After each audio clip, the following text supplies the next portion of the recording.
नमस्कार मित्रांनो, आपल्या यूट्यूब चॅनलवरती तुम्हा सर्वांचं पुन्हा एकदा स्वागत। आगामी निवडणुकीच्या पार्श्वभूमीवर महायुती सरकारमध्ये समन्वय अधिक मजबूत करण्यासाठी मोठा निर्णय घेण्यात आला आहे।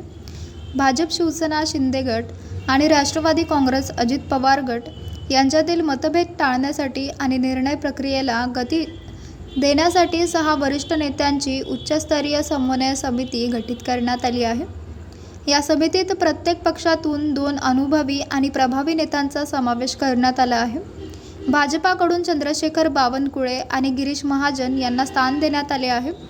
शिवसेना शिंदे गटाकडून उदय सामंत आणि दादा भुसे, तर राष्ट्रवादी अजित पवार गटाकडून छगन भुजबळ आणि हसन मुश्रीफ यांचा समावेश करण्यात आला आहे।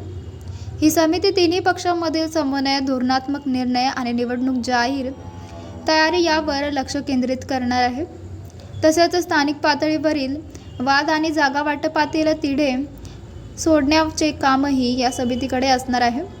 यात विशेष बाब म्हणजे आता या समितीत काही प्रमुख प्रदेशाध्यक्षांना स्थान देण्यात आलेले नाही।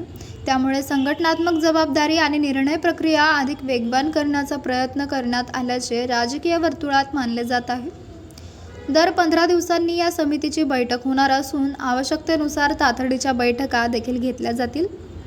विकास कामातील अडथळे दूर करणे, सरकारी योजनांचा समन्वित प्रचार करणे आणि विरोधकांच्या टीकेला एकत्रित प्रत्युत्तर देणे हेही या समितीचे महत्त्वाचे उद्दिष्ट आहे।